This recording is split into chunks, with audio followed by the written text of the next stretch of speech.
Hello there and welcome to the Weather Studio Live. It's 1 p.m. It's the 30th of July. We're almost into August and I'm Claire Nazir. And I'm Alex Burkill.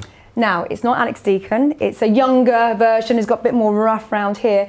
Now, Alex and Aidan are with their families this week, so it's me on my own, and that's why I've enlisted Alex Burkill, who's one of our operational meteorologists who actually is involved in a lot of the media services part as well. So he's good at this stuff. He knows how to talk. He's on our podcast, he's on our YouTube channel, so you would have seen him, you would have heard him. Welcome, Alex. Thank you very much. What's coming up? Well, quite a lot. We're going to be, first of all, looking at the mixed weather we had over the weekend just gone. Some of us had rain, some of us had sunshine.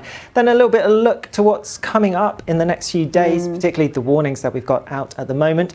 There's a climate report out tomorrow. We'll be talking about that, as well as the fact that we're starting to ask for names for storms for the upcoming season. Remember, I will be taking all of your questions as we go through the day, so keep them coming in the comment section and we'll answer as many as possible. Now, where were you last weekend? Where were you? Where were you? I was down in Devon. Yes, you were in Devon. And I had glorious weather. Okay, these are a couple of family photos from last weekend. I was in Cumbria. They're not my feet, they're my husband's. We were at the Kendal Calling Festival, which was fantastic, but two different types of weather, bringing with it some quite extreme in terms of rainfall and high temperatures. So what was happening here? Well, as you can see, it was a glorious sunny day. Plenty of fine weather. I had a lovely weekend. This was in Devon at a vineyard. I was at a 30th birthday party. It was wonderful. A bit breezy, but I'd definitely take that over the torrential rain you had. What's going on there? Oh my goodness. Well, let's show you the radars for the weekend. So we had high pressure sort of sitting towards the east, and it kept this weather front pretty much static, didn't it? So talk us through these 2 days, Saturday and Sunday, and I was there somewhere. And you were down there. Yeah, so you can see the front really clearly on this radar imagery, and you can see it really didn't make much of a movement as we went into Sunday. Usually our fronts move across the UK, more often than not, west to east, and they do so fairly quickly. However, because of the way the setup was, if we look at the upper air pattern, we had a trough digging down, and that caused the flow to actually back and come from this direction instead. So instead of the front moving eastwards across the UK, it just pivoted round. So some places like over Scotland had a wet day on Saturday, but then the rain cleared, whereas where you were in northwest England, you were just stuck under it, the centre point, if you were. And it was a real shock to the system because obviously we had the hottest day of the year, talking more about that in a moment, on Thursday. The heat was really quite oppressive, and you can't really imagine that it could be anything else but hot and humid, and then it really hits you when you're under sort of looming clouds and teeming rain. And in fact, I live in Manchester, and we went back there on the Sunday,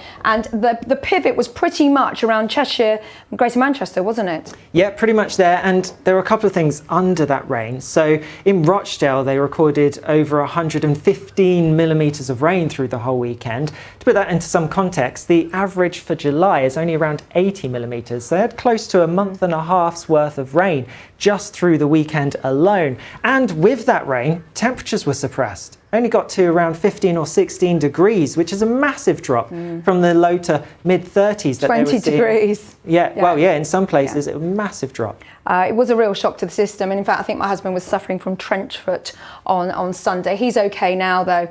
Now, let's fast forward to yesterday and this beautiful satellite picture. It really is striking, isn't it? Look at this low that's developed to the southwest of us.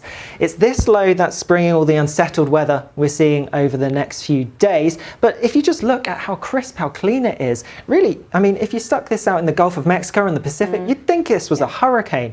And it's unseasonably low for the UK. This is the type of weather we'd usually expect during the autumn or winter months. So what we're having at the moment really isn't that usual. It's quite a broad low as well, extending up towards the north, and it's covering much of the country. So that's where it was yesterday, and it's tracking northeastwards across the UK, and hence the reason why today many of us are under thick cloud again and also some rain.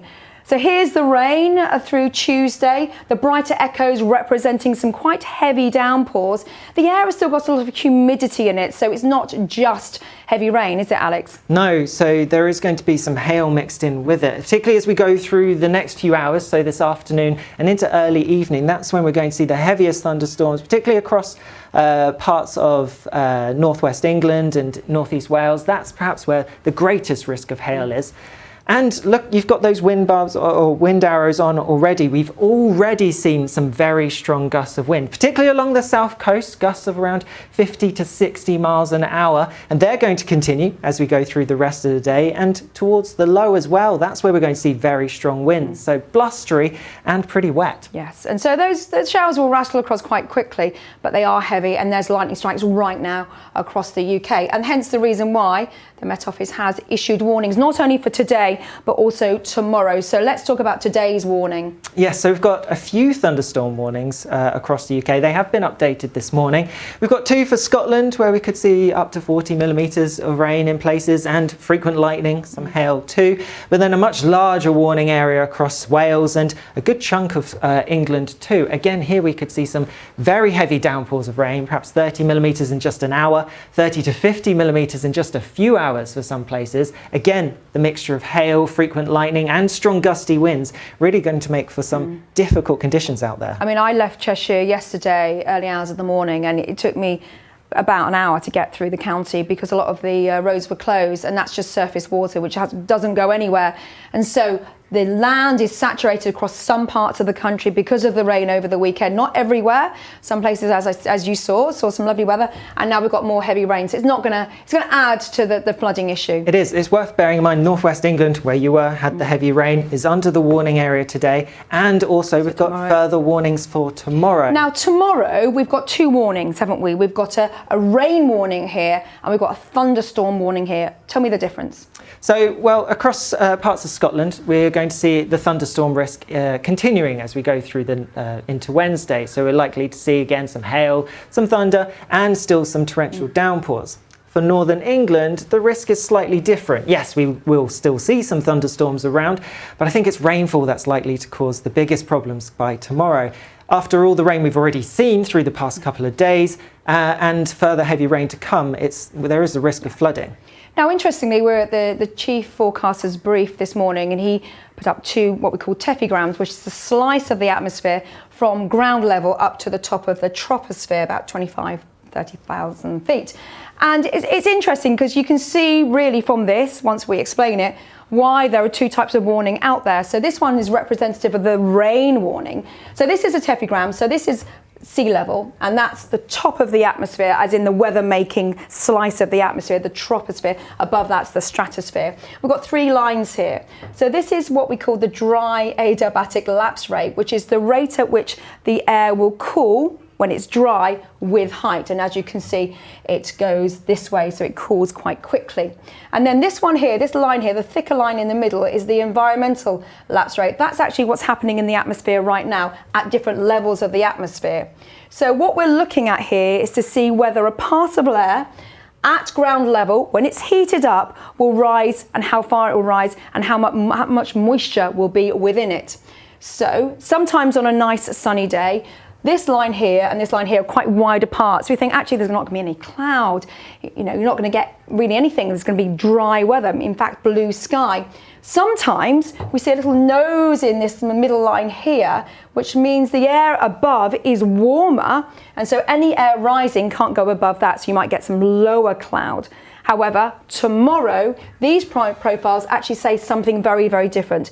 And we talk in terms of energy, heat, and content of moisture, and we talk about CAPE, don't we? Yes, so what we can see is if we just tweak the temperature a little bit, show what will happen when we get to a time of maximum heating, and we're only looking at highs of like 18 or low 20s for Glasgow, and this is what will happen when the parcel of air gets that hot. It will rocket up through the atmosphere, and that will allow for these large clouds to form and bringing the risk of some heavy rain. But what we can see, if we compare the two... That's thicker, that's fatter, is it? It's more energy here. Yeah, so we measure, as you say, CAPE is this area. Which is the convective available potential energy. It's a buzzword which storm chasers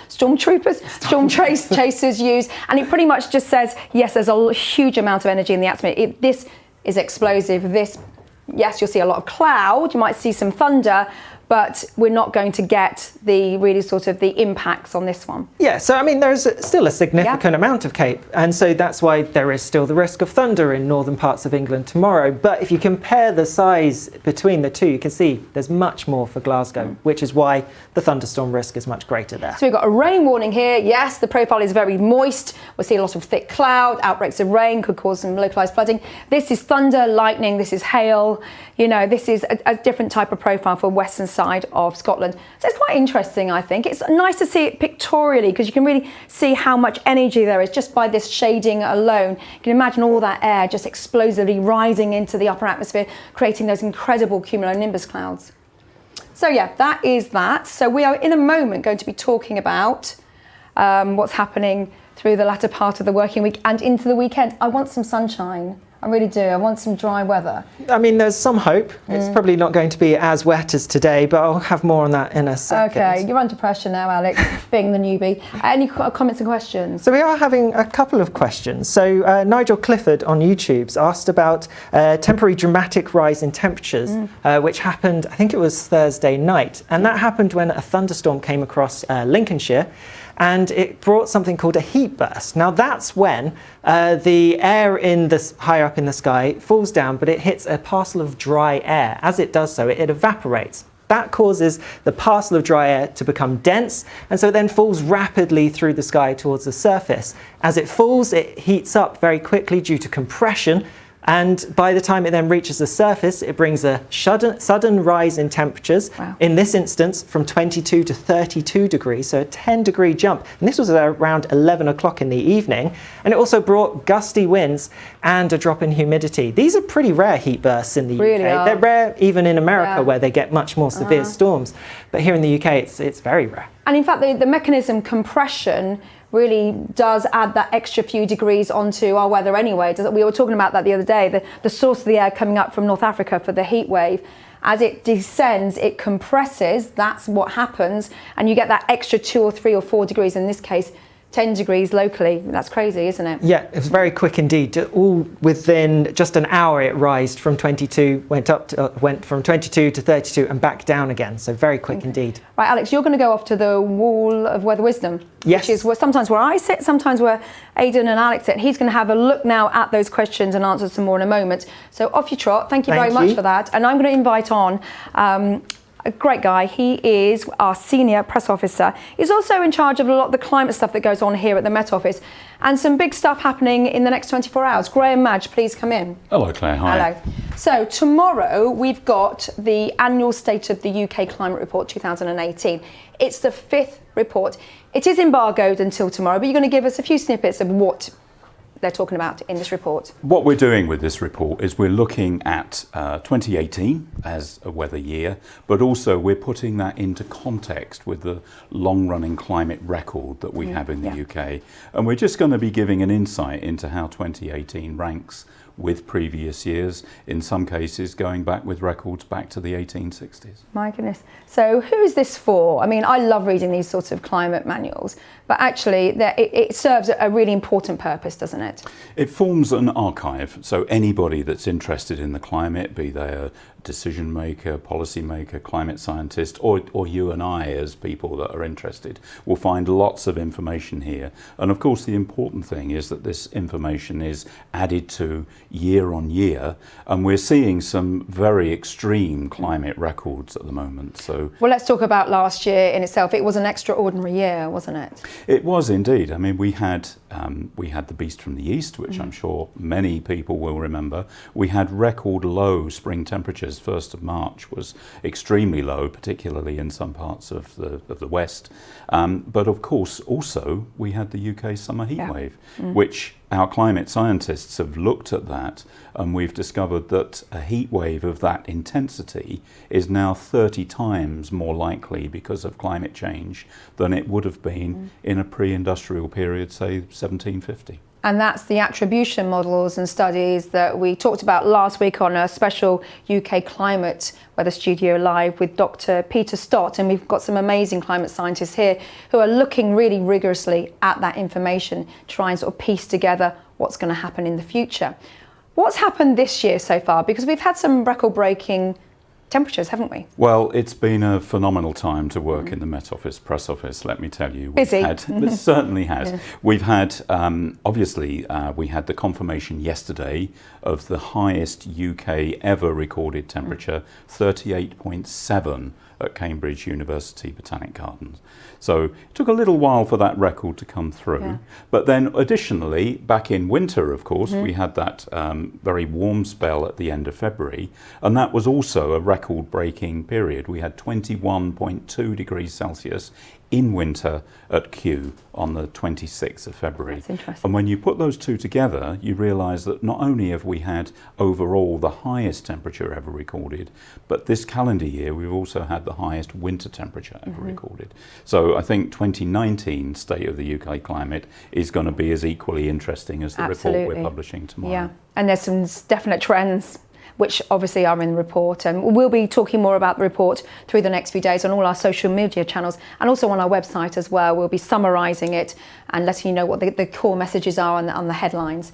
So let's just secondly, should I say, talk about this record temperature last week. Now, we were talking about it all day on Thursday. Thursday was an incredibly hectic day here, and we were getting all this information in from all around the country, data coming in continually, and it looked like we weren't going to hit that mark. We didn't really want to hit that mark because it's an oppressive heat, it's uncomfortable, and people do suffer in it. So to 10th of August 2003, we got a 38.5 at Faversham. And it looked like the highest temperature was actually going to be in Cambridge, but just a smidge lower there at 38.1. And then what happened? So you have to remember that we have a number of different sites that report weather statistics on different cycles. So we're used to seeing data coming in with a continual feed from some sites, like we had at the Cambridge site, and that got to 38.1 on the Thursday, which was obviously just shy of the record. But then also, additional to that, we have some sites that we call climate sites, and they don't report on the same frequency, so we get information bursts coming in the following day for the previous 24 hours. And when we analysed the records from the site in Cambridge, there was a 38.7 in that record. Right. Now, clearly that was going to be a new record if verified, but we needed, because this is a statistic of absolute national importance, we had the UK media hanging on for this particular result. It's obviously a very important statistical record, and we needed just to make sure that that verification process that we use when analysing these records was robust. So our scientists were on site. So they went to the Cambridge Botanical Gardens and saw all the instrumentation there which measured that temperature. We need to check the instruments, we needed to check the location, we needed to check that nothing had changed or that there wasn't anything untoward about that particular site before that record could be accepted. And we heard the news yesterday afternoon about 5 o'clock that the record had been accepted. However, some data doesn't come in for a month. Well, there could be the potential for another record lurking within that data that we won't receive for a little while. But currently, this is the record, Cambridge Botanical Gardens last Thursday. And yes, it was quite a day. It really was. Graham, Madge, as always, thank you very much. Thank you. Thank you. Alex, any questions or comments?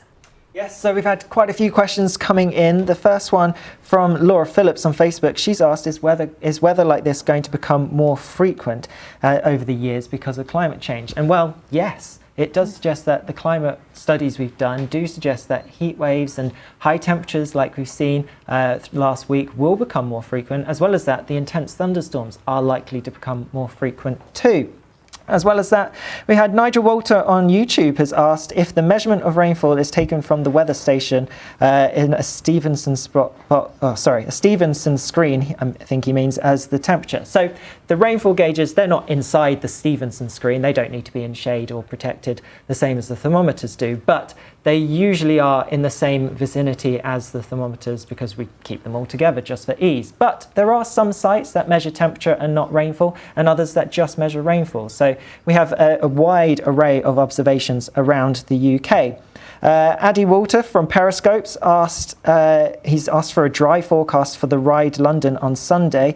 I'll talk a bit more about the outlook in a second, but well, I wouldn't definitely want to be able to guarantee the fact that it will be dry. There is some rain coming, unfortunately, as we go through the weekend. And then we've got quite a few questions coming in about the naming of the storms. Oh, right. Well, that's good because we've got an expert here talking about the naming of the storms now. Thank you very much, Alex. See you in a sec. Bonnie Diamond, you're one of our press officers, but you oversee this project every year, don't you? And it's really getting going now, isn't it? It's gathering traction. It might seem a wee bit early to be talking about storms considering we are in the middle of summer, but this week we are asking the public to get in touch with their ideas for the next names for the storms on the next season. Well, we've had a question in from MSC Michael on YouTube. Hello, Michael. Does the naming of the storms start on the 1st of September? That's a good question, isn't it? So this year, in previous years, storms have ran from September to, or the storm naming season has ran from September to maybe March. Yeah. And what we found is that we were still actually getting low pressures deep enough to be named storms in the early, in the late spring. And so actually nowadays, the storm season runs from September to September. Yeah, it's all year, and why not? Because we do get storms in the summer. We got one last June, I think, didn't we? Storm Hector, he was in June. So. Yeah, he was, yeah. So there are now, tell me about when it started, because it started in 2015, the name of the storms, and we had a partnership at that time just with Met Éireann, and we gathered names A to Z. So back in 2015, the Met Office in the UK and Met Éireann in the Republic of Ireland decided to come together and name storms that affect both the UK and Ireland. I mean, we do get very similar weather, so it makes sense. And back then, we asked the public to send in their suggestions for names that they'd like to see as storms, and we received thousands of names back then. And this year, we're getting the public to it's been 5 years since we first started this, so we thought we'd invite the public again to have their say with their suggestions. Right, in a moment we'll tell you how to do that, because there's specifics about hashtags, etc. However, on this graphic here, I noticed not only do we have Met Éireann now, but we do have some other meteorological institutions from around the world. Who will we be partnering with this time? And is this a new thing? Yeah, so as in previous years, it's just been the Met Office and Met Éireann, but this year we're really happy to have KNMI, who are the Dutch weather service, involved. So together, the three of us will make up sort of the Western Europe storm naming group, and also a similar initiative runs in Southwest Europe, where Spain, France and Portugal also name storms.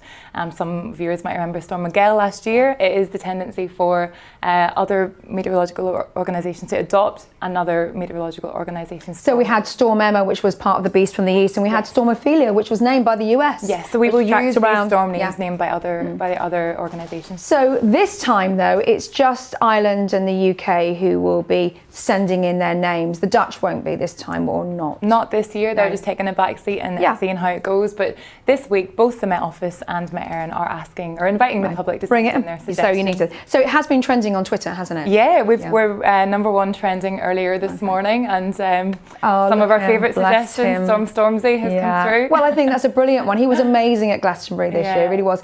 Okay, so how do we send in our vote for our name? So there's a couple of ways, mainly via social media. You might have seen our Twitter post this morning. There's a specific way to send in your suggestions on Twitter using the hashtag #NameOurStorms and also your suggested name. So if you wanted Claire to send in your name, you would tag at Met Office and tweet with the hashtag #NameOurStorms and hashtag Claire. So the hashtags are really important because that's how we collate the data, we pick up the data. Exactly. So our data analyst team are going to be using the hashtag to collate the data over the next couple of days.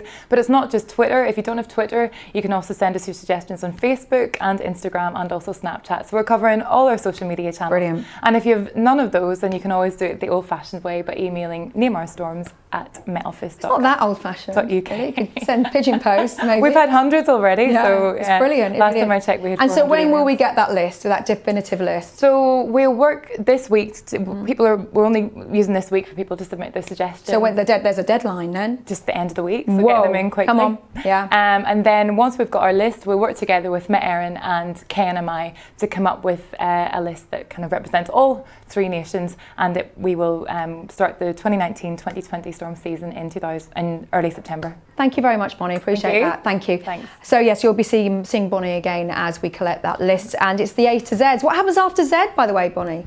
We haven't got that far yet. Maybe we go to like Greek letters as they did in the US one year. It was quite interesting. Alex, please come back in.